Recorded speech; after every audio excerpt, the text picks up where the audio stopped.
Les Italiens. Il existe tellement de stéréotypes sur cette nationalité. C'est parti! C'est parti!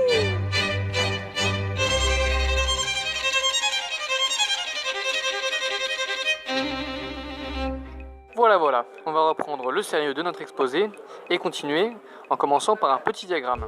Ici, en vert, on peut constater que la part des repeaters est de 56%.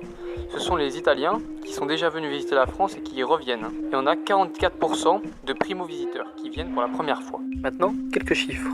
L'âge moyen des touristes italiens est de 39 ans. Le taux de satisfaction de leur voyage est de 94%. Ils dépensent en moyenne par jour et par personne 119 €. 36% des Italiens voyagent en couple.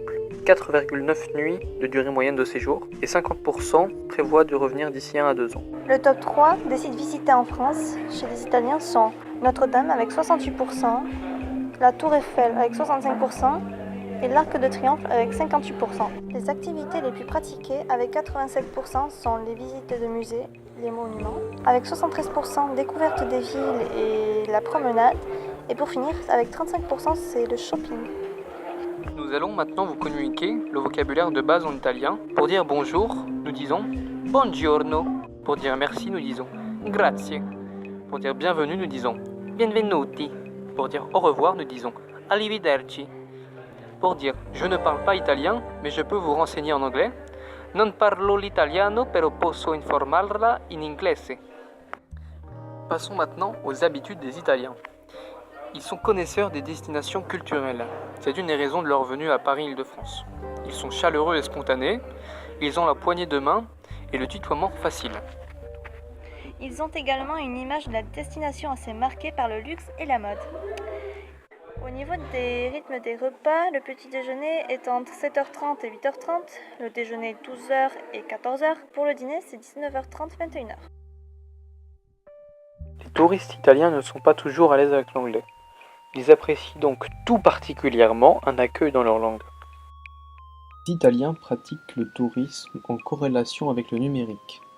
Ils organisent leur séjour à l'avance sur Internet et cherchent les meilleures offres. Ils utilisent leur smartphone pendant leur séjour. Ils recherchent aussi des applications mobiles d'aide à la visite. Ils partagent facilement leurs impressions sur les réseaux sociaux et ils voient dans les développements numériques le moyen d'avoir accès à de l'information en italien.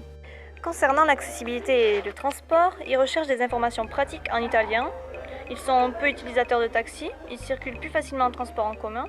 Et pour finir, ils souhaitent être rassurés sur les tarifs pratiqués, la durée des trajets. Les Italiens sont des habitués des destinations culturelles. Ils ne sont donc pas surpris de l'attente. Ils apprécient le professionnalisme et la cordialité. Ils attendent la mise à disposition d'informations comme des applications mobiles ou bien des brochures.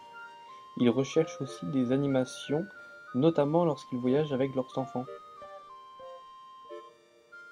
Ils apprécient particulièrement d'être informés des horaires d'ouverture des lieux de visite. Ils aiment également profiter des animations nocturnes, rechercher des prestations et conseils personnalisés et des suggestions ciblées.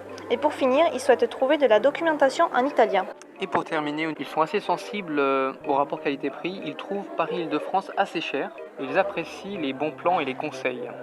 Voilà, ce sera tout pour cet exposé. On vous remercie de nous avoir écoutés et on vous souhaite bonne continuation. Salut! Au revoir.